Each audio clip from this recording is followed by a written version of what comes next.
ಇವತ್ತಿನ ರೆಸಿಪಿ ತುಂಬ ರುಚಿಯಾಗಿರುವಂಥ ಮೊಟ್ಟೆ ಮತ್ತು ಇದ್ಕಿದ ಅವರೆಕಾಳಿಂದ ಗ್ರೇವಿ ಮಾಡೋದು ಹೇಗೆ ಅಂತ ನೋಡೋಣ. ತುಂಬಾ ಟೇಸ್ಟಿಯಾಗಿರುತ್ತೆ. ಈ ಥರ ಒಮ್ಮೆ ಟ್ರೈ ಮಾಡಿ ನೋಡಿ. ಮಾಡಿಲ್ಲ ಅಂತಂದರೆ ಮೊಟ್ಟೆ ಮತ್ತು ಇದ್ಕಿನ ಬೇಳೆ ಕಾಂಬಿನೇಷನ್ ಅಂತೂ ಚೆನ್ನಾಗಿರುತ್ತೆ.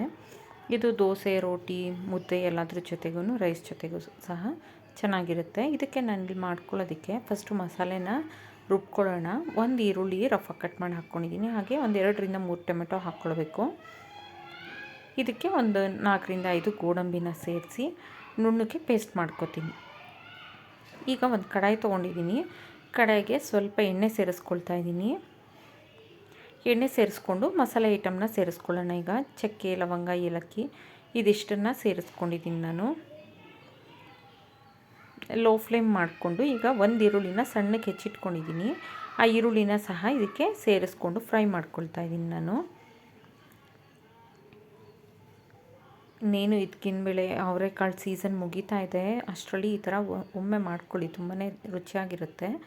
ಹಾಗೆ ಇಲ್ಲಿ ಒಂದು ಸ್ಪೂನ್ನಷ್ಟು ಶುಂಠಿ ಬೆಳ್ಳುಳ್ಳಿ ಪೇಸ್ಟ್ ಸೇರಿಸ್ಕೊಂಡಿದ್ದೀನಿ. 1 ಕಪ್ಪು ಇದಕ್ಕಿನ ಬೇಳೆ ಕಾಳನ್ನು ಸೇರಿಸ್ಕೊಂಡು ಫ್ರೈ ಮಾಡ್ಕೊಳ್ಬೇಕೀಗ.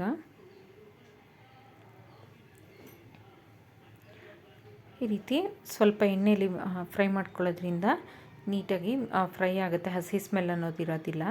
ನಂತರ ನೋಡಿ ರುಬ್ಬಿಟ್ಕೊಂಡಿರೋ ಈರುಳ್ಳಿ ಟೊಮೆಟೊ ಮಿಶ್ರಣನ ಇದಕ್ಕೆ ಸೇರಿಸ್ಕೊಳ್ತಾ ಇದ್ದೀನಿ. ಗೋಡಂಬಿ ಇಲ್ಲ ಅನ್ನೋರು 1 ಸ್ಪೂನಷ್ಟು ಕಡಲೆಪಪ್ಪು ಅಥವಾ ಹುರ್ಗಡ್ಲೆನ ಹಾಕ್ಕೊಳ್ಬೋದು. ಅಥವಾ ಗೋಡಂಬಿ ಬೇಡ ಅನ್ನೋರು 1 ಸ್ಪೂನಷ್ಟು ಗಸಗಸೆನೂ ಸಹ ಹಾಕ್ಕೊಳ್ಬೋದು. ಇದೆಲ್ಲ ಸ್ವಲ್ಪ ತಿಕ್ನೆಸ್ ಕೊಡುತ್ತೆ. ನಂತರ ಇದನ್ನು ಚೆನ್ನಾಗಿ ಫ್ರೈ ಮಾಡ್ಕೊಳ್ಬೇಕು. ರುಚಿಗೆ ತಕ್ಕಷ್ಟು ಉಪ್ಪು, ನಂತರ ಅರಿಶಿನ ಪುಡಿ. ನಾನಿಲ್ಲಿ ಗ್ರೇವಿಗೆ ಎಷ್ಟು ಬೇಕಷ್ಟು ಉಪ್ಪು ಈಗಲೇ ಸೇರಿಸ್ಕೊಂಡಿದ್ದೀನಿ. ಸೇರಿಸ್ಕೊಂಡು ಚೆನ್ನಾಗಿ ಫ್ರೈ ಮಾಡಿಕೊಡ್ಬೇಕು. ಇದೆಲ್ಲ ಚೆನ್ನಾಗಿ ಎಣ್ಣೆ ಬಿಡೋ ತನಕ ಬೇಯಬೇಕಾಗುತ್ತೆ, ಇಲ್ಲಾಂದರೆ ಹಸಿ ಹಸಿ ಹಾಗೇ ಇರುತ್ತೆ. ಈಗ ಲಿಡ್ ಕ್ಲೋಸ್ ಮಾಡಿಟ್ಟು ಬೇಯಿಸ್ಕೊಂಡಿದ್ದೀನಿ.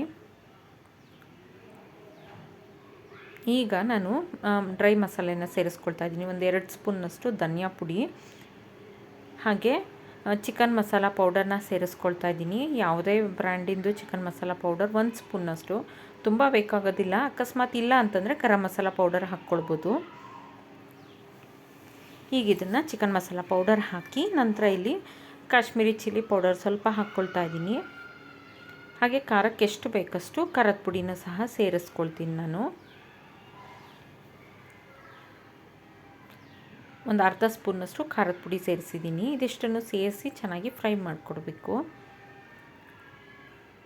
ಈ ಕಾಳೆಲ್ಲ ಚೆನ್ನಾಗಿ ಇದರಲ್ಲೇ ಬೇಯಬೇಕಾಗುತ್ತೆ, ನೀಟಾಗಿ ಬೇಯಿಸ್ಕೊಳ್ಬೇಕು. ಇಲ್ಲ ನಿಮಗೆ ಟೈಮ್ ಇಲ್ಲ ಅನ್ನೋರು ಇದನ್ನೆಲ್ಲ ಕುಕ್ಕರ್ಗೆ ಹಾಕಿನೇ ಬೇಯಿಸ್ಕೊಳ್ಬೋದು, ಅಥವಾ ಒಂದು ಕಡೆ ಕಾಳನ್ನು ಬೇಯಿಸ್ಕೊಂಡು ಈ ಟೈಮಲ್ಲಿ ಸಹ ಸೇರಿಸ್ಕೊಳ್ಬೋದು. ನೋಡಿ ಈಗ ಇದಕ್ಕೆ ಎಷ್ಟು ಬೇಕು ಬೇಯೋದಕ್ಕೆ ಮತ್ತು ಗ್ರೇವಿ ಕನ್ಸಿಸ್ಟೆನ್ಸಿ ನೋಡಿಕೊಂಡು ನೀರನ್ನು ಸೇರಿಸ್ಕೊಳ್ತಾ ಇದ್ದೀನಿ ನಾನು.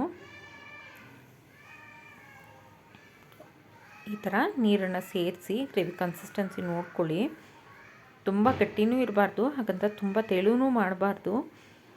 ಮೀಡಿಯಮ್ ಕನ್ಸಿಸ್ಟೆನ್ಸಿ ಇದ್ದರೆ ಸಾಕು. ಲಿಡ್ ಕ್ಲೋಸ್ ಮಾಡಿಟ್ಟು ಒಂದು 10ರಿಂದ 15 ನಿಮಿಷ ಬೇಯಿಸ್ಕೊಂಡ್ರೆ ಕಾಳೆಲ್ಲ ನೀಟಾಗಿ ಬೇಯುತ್ತೆ.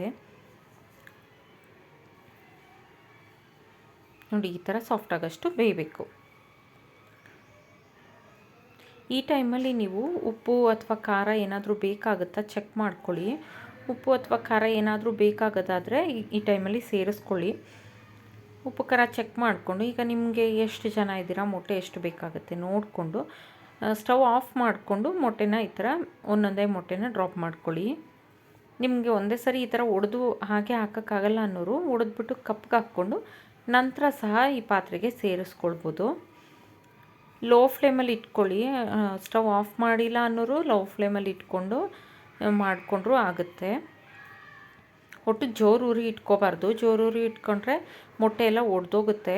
ನೀಟಾಗಿ ಈ ಥರ ಮೊಟ್ಟೆ ಶೇಪ್ ಬರೋದಿಲ್ಲ, ನೀಟಾಗಿ ಎಲ್ಲ ಕಲಿಸ್ಕೊಂಬಿಡುತ್ತೆ. ನಾನಿಲ್ಲಿ ಒಂದು 5 ಮೊಟ್ಟೆನ ಸೇರಿಸ್ಕೊಂಡಿದ್ದೀನಿ.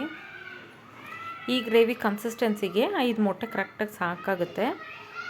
ಇದು ಒಂದು 3 ಜನಕ್ಕೆ ಕರೆಕ್ಟಾಗಿ ಆಗುತ್ತೆ. ನೀವು ಇನ್ನೂ ಒಂದು ಮೊಟ್ಟೆ ಸಹ ಸೇರಿಸ್ಕೊಳ್ಬೋದು. ಇದನ್ನು ಸೇರಿಸ್ಬಿಟ್ಟು ಲೋ ಫ್ಲೇಮಲ್ಲೇ ಕುಕ್ ಮಾಡ್ಕೊಳ್ಳಿ. ಒಂದು 5 ನಿಮಿಷ ಲೋ ಫ್ಲೇಮಲ್ಲೇ ಕುಕ್ ಮಾಡಿಕೊಂಡು ನಂತರ ನೋಡಿ ಈ ಥರ ಬೆಂದಿರುತ್ತೆ ಒಂದು ಸೈಡು, ಅದನ್ನು ಈಗ ತಿರುಗಿಸ್ಕೊಡ್ಬೇಕು. ನೋಡಿ ಈ ಥರ ಇನ್ನೊಂದು ಕಡೆಗೆ ಫ್ಲಿಪ್ ಮಾಡಿಕೊಡ್ಬೇಕು. ಲೋ ಫ್ಲೇಮಲ್ಲೇ ಇಟ್ಕೊಳ್ಳಿ, ಯಾವುದೇ ಕಾರಣಕ್ಕೂ ಜೋರು ಉರಿ ಮಾತ್ರ ಮಾಡಬಾರ್ದು. ಇನ್ನೊಂದು ಕಡೆಗೆಲ್ಲ ಫ್ಲಿಪ್ ಮಾಡಿಕೊಂಡು ಬೇಯಿಸ್ಕೊಡ್ಬೇಕು.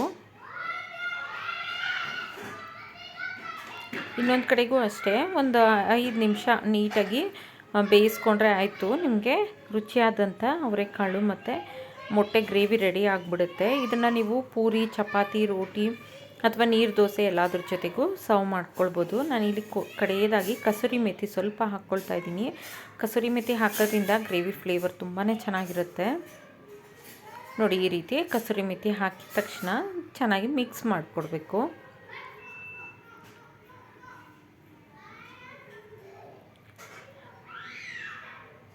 ಚೆನ್ನಾಗಿ ಮಿಕ್ಸ್ ಮಾಡಿಕೊಟ್ರೆ ಒಂದು 5ರಿಂದ 10 ನಿಮಿಷ ಅಷ್ಟೇ ಮೊಟ್ಟೆ ನೀಟಾಗಿ ಬೆಂದ್ಬಿಡುತ್ತೆ.